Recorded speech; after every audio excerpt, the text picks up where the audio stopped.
wanted to gain global power. They were called a state within a state. They were accused of everything.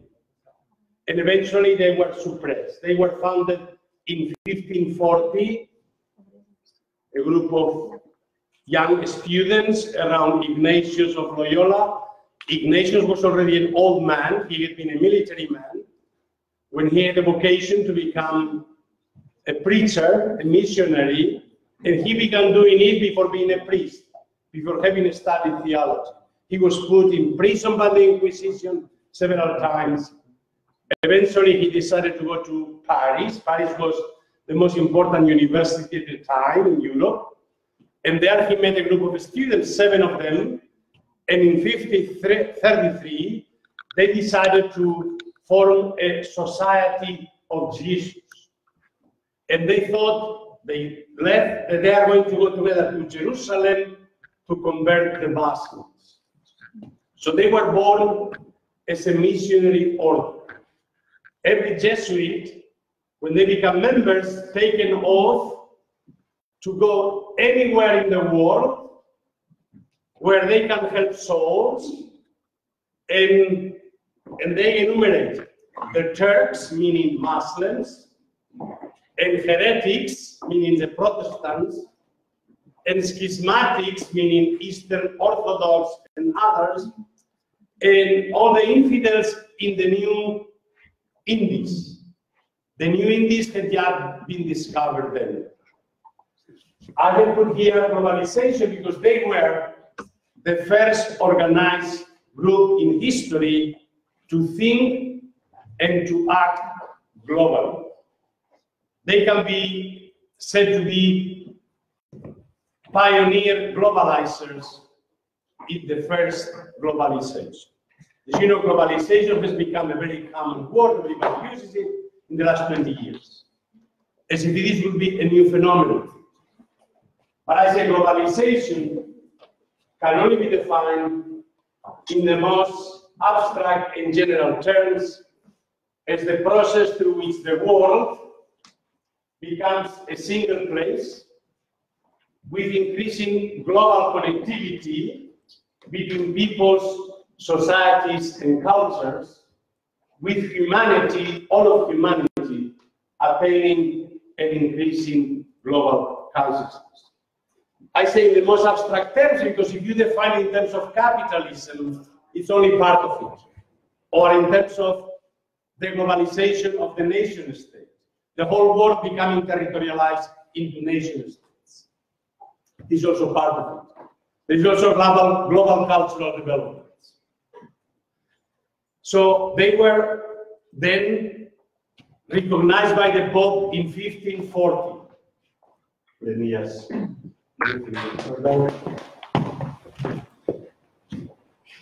I'm going to talk of 3 phases of globalization. Globalization properly begins only once the globe becomes a reality. Once people begin to circumnavigate in the globe. It was the discovery of the New World, of the Americas, that made possible then the formation of the whole globe. The Portuguese went around Africa to India looking for spices, and the Spaniards were also thought they were going to India and encountered the New World, the Americas. And then they went around the Americas to the Philippines, to India, and back to the globe. So it was when the Spaniards and Portuguese began to circumnavigate the globe that we can talk of the first globalization. It is in this, let's see.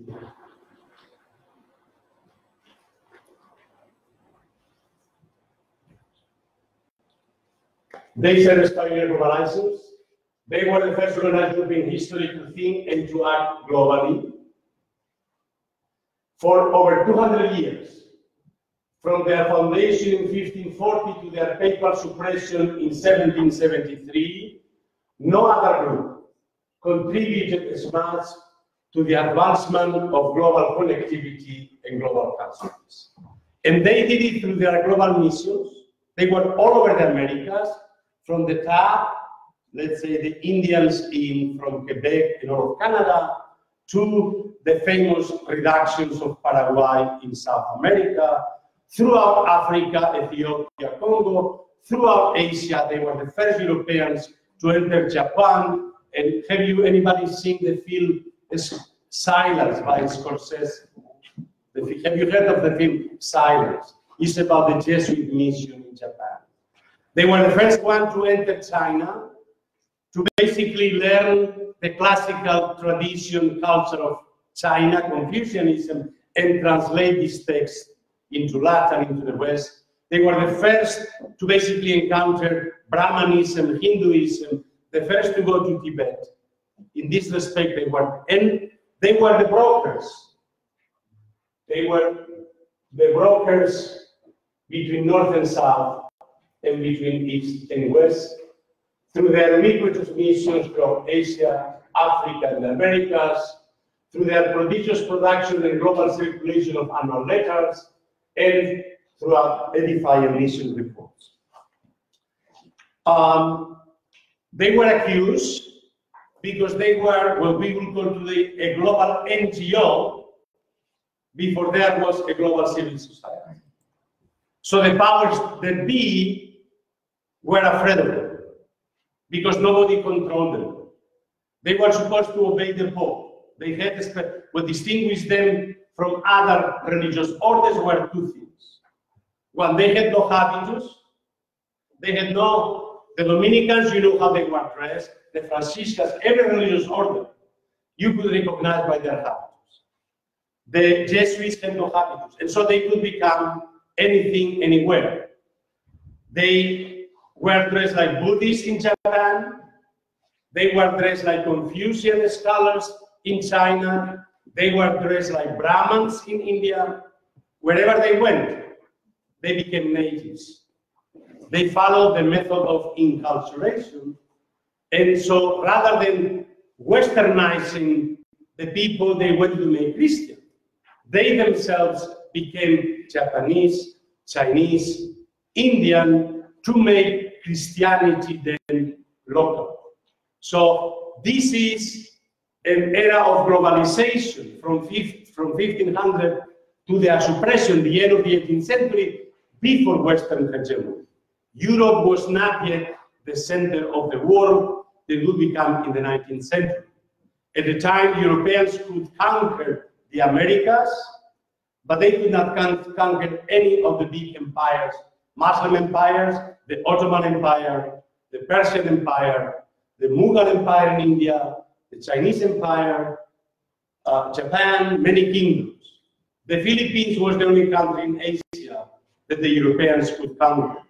So it was the Jesuits came to all these places taken by colonial ships, by the Portuguese, the Spaniards. But once they came to, let's say, Nagasaki, the Portuguese could not go further. But they went on their own, and for 100 years, they played a crucial role in the development of Japan. The same in China. With the Portuguese, they went until Macau, the island of Macau, but no Europeans could go to China. They were the first ones to come to China. They follow what is called the method of accommodation in their missions. That was not to precisely, was the famous Balignano, was one of the Jesuits. Many of them were Italians. It was important. It was a transnational order. So it was not simply following the interests of the Portuguese or of the Spaniards, but Germans, Belgians, Czechs, that had no empire themselves, were going to all the global missions with the Jesuits. And it was this transnational dynamic, also because while they were financed and supported by the Catholic kings and by the Pope, they were in between. And it was this being in between the secular rulers, the Catholic kings, and the Pope that made them precisely an autonomous global organization. For many, I would say, when I grew up, when I studied like you, Nobody was interested in the Jesuits because they had a very bad black legend. People thought it was right that they were suppressed. Every Catholic king expelled them from their kingdoms. They were expelled from everywhere. And eventually the Pope also thought they had to disappear. It was like the final solution. There is a famous Monita Secreta. It was written by somebody from this region, somewhere from Halecena, we are not sure. His name was Jeronimus Zachorowski. His father was Orthodox, then became a Uniate, and he became a Roman Catholic and became a Jesuit. But something happened. He was upset because he didn't go as far as he wanted to go within the Jesuits. He was thrown out, and then he wrote this famous Monita Secreta that was supposed to be the secret instructions of the Father General to all the provincials how to precisely proceed to gain power everywhere. This document became very famous, published again and again, and became the model for another very famous document. Have you heard of the Protocol of the Elders of Sion? Yes. What is it? It was a fake. So it was a hoax, right? It was supposedly, it was the secret instructions. There was supposed to be a global council of Jews where they organized themselves to conquer the world, to dominate the world. Well, this document was actually copied after the document about the Jesuits. So everything that was said about the Jews in the 19th century was said about the Jesuits in the 17th century. And partly it is because precisely they didn't follow the model of the nation state. They were transnational before their time. And they didn't also support the economic empires, capitalism, the oppression of the Indians, let's say, in Latin America and Paraguay. So both the Spanish king and the Portuguese kings wanted to get rid of them.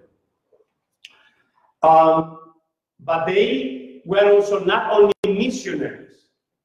What made them unique is that they were also teachers. They became famous for their foundation of colleges. You know, in Lviv there is the Jesuit church, and by the Jesuit church is the library, which actually was the college. The college where, who studied in Lviv in the Jesuit college? The famous Ukrainian. Exactly. The most important, let's say, the elites of the time, all of them studied in the Jesuit college. They invented the college. At first, they were not interested in having colleges because they wanted to be always mobile. As I said, one of the characteristics was they had no dress, so they could go anywhere. And also, unlike the other religious orders, they didn't live in communities following the hours. They didn't go to the choir to sing together, to pray together. Precisely, they could be mobile anytime to go anywhere. It was this mobility that was crucial for them, for their mission. But then if you have a college, if you have a university, you cannot be mobile. You have to sit in a place with the students giving classes every day. And so, but actually out of this, I mean, let's look at, let's see which page it is. And I'll give you an idea of how fast they grew, thanks precisely to, I think it's 33. Let me see how.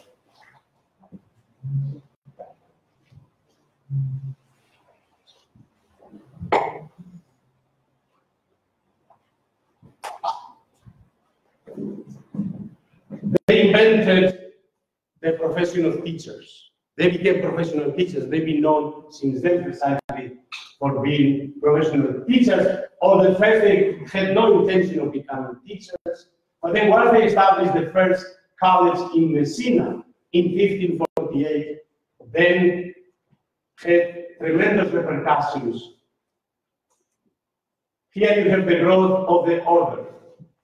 In 1533, There were 7 companions in Paris. The year they were founded by the Pope, 1540, there were 10 founding members in Rome. In 56, the year when Ignatius died, they were already over 1,000 members, so in 16 years, they've grown from 10 to over 1,000, and already have 46 colleges all over Europe. By 79, 20 years later, 5,000 members and 144 colleges, and so on, until short before their suppression in the middle of the 18th century, they had over 22,000 members and over 800 colleges all over the world, all over the Americas, all over Asia. They developed what we know as the liberal arts. Liberal arts college, what they call it the Ratio Studiorum, the humanities, mathematics, philosophy, theology. They put together what was the School of the Humanities and the Scientific University of Paris, and they mixed the two. All of them were trained many, many years, always, every Jesuit, besides being a priest, and therefore studying philosophy and theology, as every priest there studying divinity, they also have to have a secular profession. All of them are trained in some secular professions. And so what made them unique is that they were also scientists, astronomers, mathematicians, geographers. And this is what was part of their mission, and it was the combination of the mission and the colleges that created the global geography of knowledge that characterized them. I'm going to give you an example of the kind of intercultural encounter which they had. I need to get out of this and go back to the, can you help me? Go back to show a map. Okay, so let's get out of this. Go back to Ukraine. No, let's put you one, two. Yeah. And let's get also then the, yes. This is a famous Matteo Ricci map. Anybody has heard of Matteo Ricci? No, every Chinese kid knows who Madu Li was. Even today he's famous to every Chinese kid because he became a very important scholar of China, and China estimated as equal to the highest scholars of China. And of course, the world maps have yet been developed. This map is the year 1600, which is about 50 years after the Waldseemüller map, which is the first map of the globe. And what is, of course, we had a map of this part of the world. This was the old world, the left, Africa, Eurasia. This, of course, the new world that was unknown to the old world before the 1500s, right? What is interesting about this map is two things. One, it fuses Western cartography, the Western style of doing maps, with Chinese cartography. Look, you have text, Chinese text all over the map. This is part of the way in which the Chinese wrote their maps, but it's a very precise scientific map. So Matteo Ricci had to be a great mathematician to be able to draw this map with all the instructions. Of course, it means it's the first Chinese map of the world, what means a lot of new names have to be invented in Chinese. Today, Chinese and Japanese and Koreans and Vietnamese, because these maps served for 200 years as the basic map used in all these Confucian countries, use the names of all the countries, all the cities which appear in the map. Basically, were transliterations phonetically of Western names into Chinese. But what is interesting here is, look, every map tends to be ethnocentric. Europeans always put Europe at the center of the world. Chinese, of course, always put China at the center of the world. The name of China in Chinese is Middle Kingdom. the kingdom in the middle of the earth. It is the center of the earth. That's the way they call themselves. We are the middle kingdom. Here, look, there is no, the center actually is this line. You could say maybe the Indonesian islands, which could be here, appear as the center. And actually, what usually is east, the east, the orient, appears here west. What usually we call west, the Americas, appear east.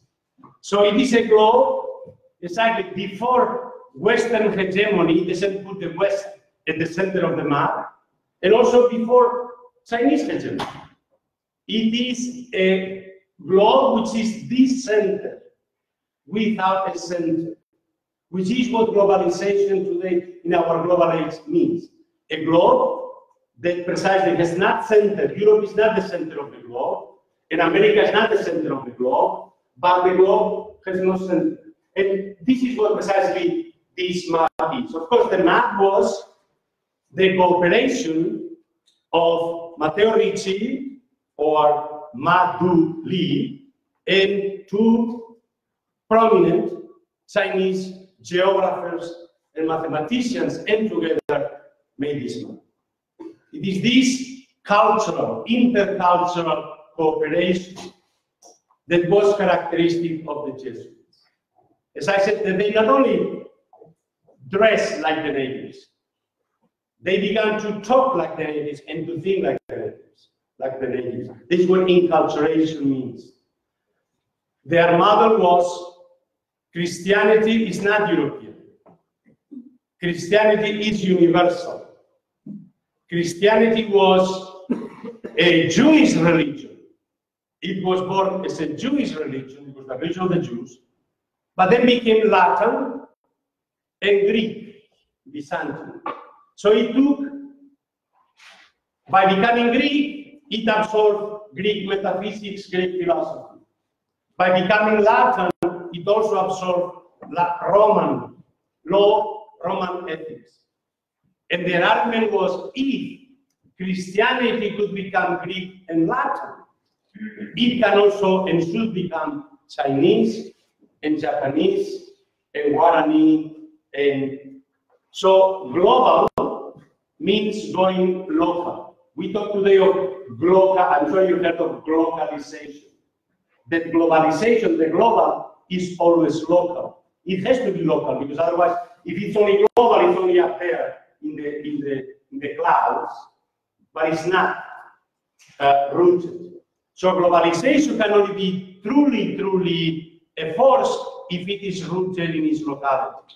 And this is, to a certain extent, what the Jesuits were proposing as a model of globalization before Western hegemony. In the 18th century, a new phase of globalization begins. It's now of Westernization. Now it's Western capitalism, which is the center, the rest is the colonial periphery.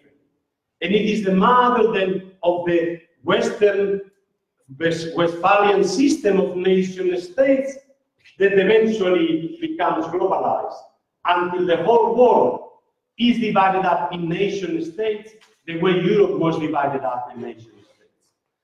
Every single piece of earth in the world has become territorialized by some nation state. There is no part of the world that doesn't belong to some nation state.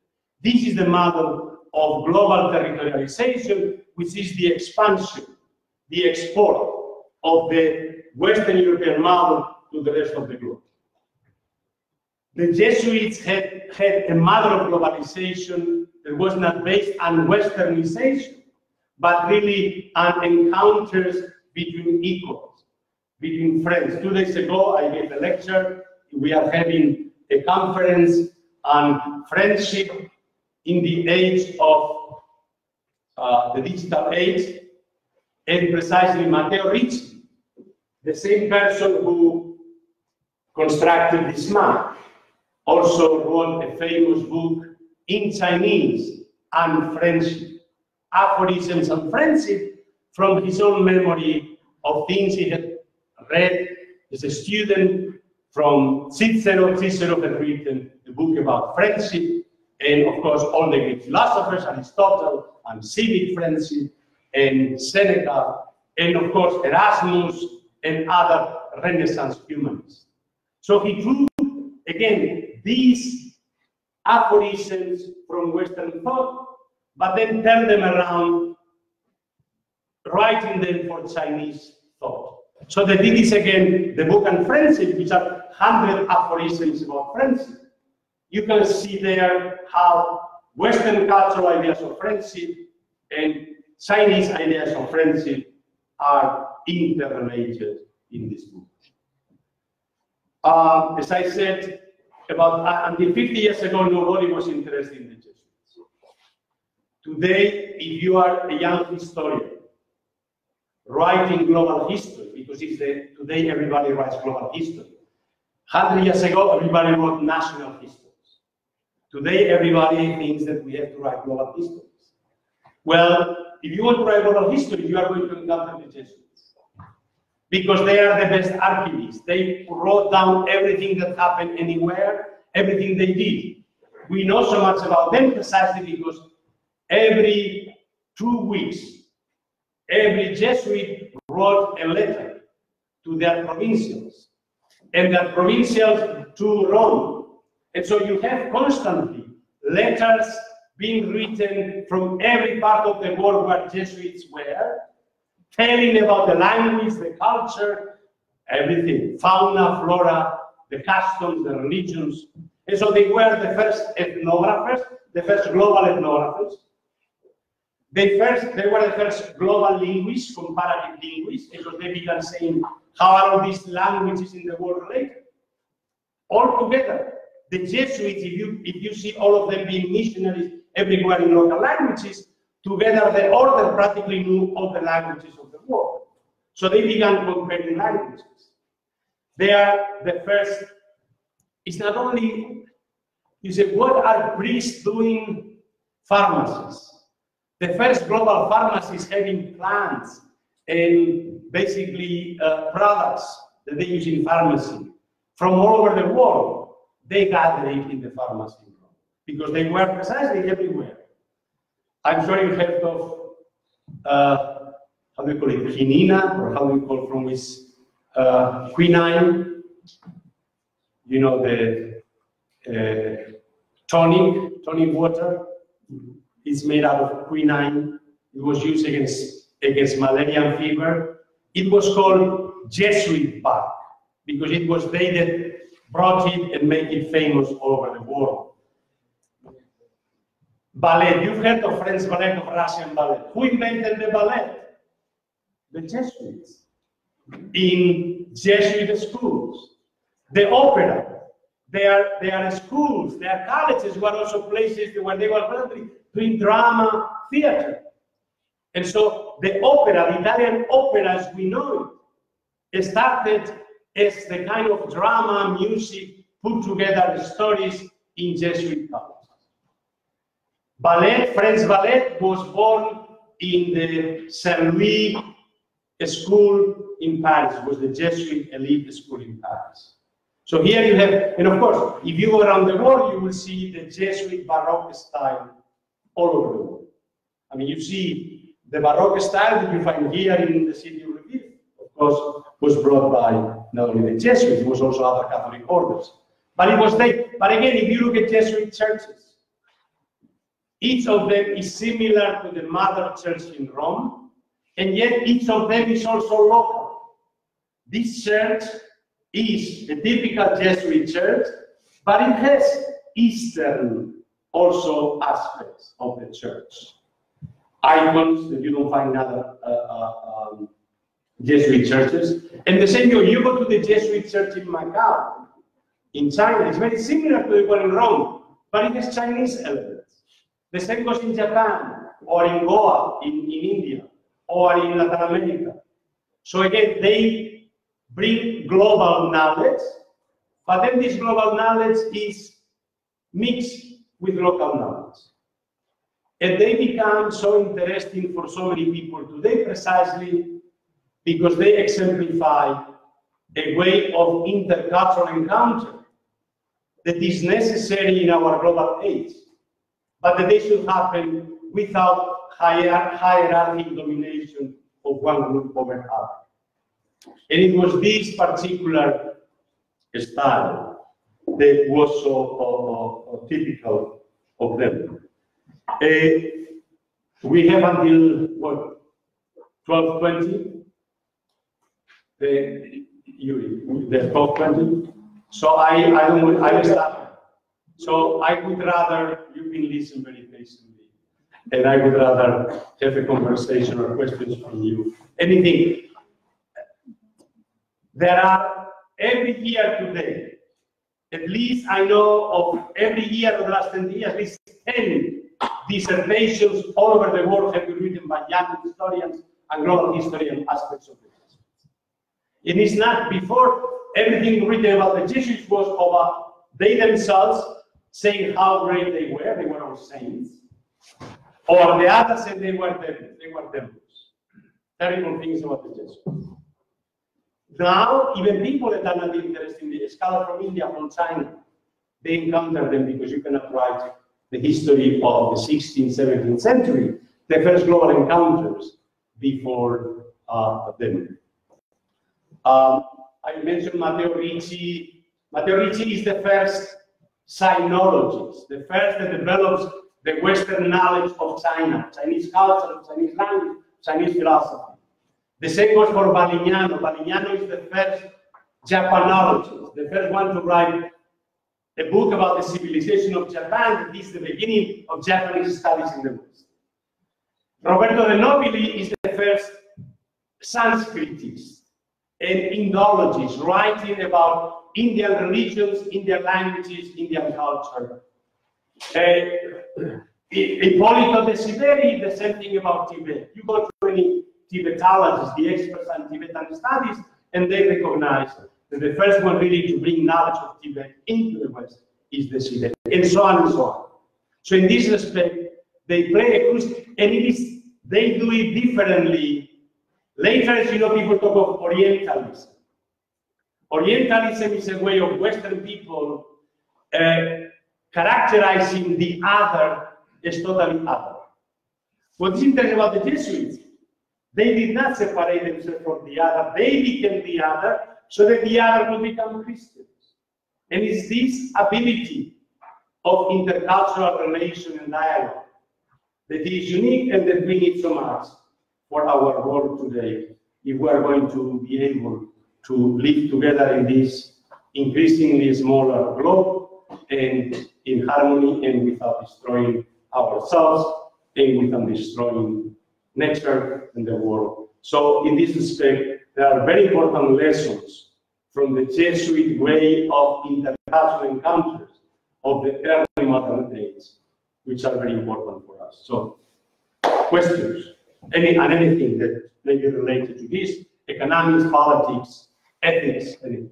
So I want to ask more about the reasons why they were prohibited at any time. You mentioned that they were like non-traditional because they didn't wear clothes and they didn't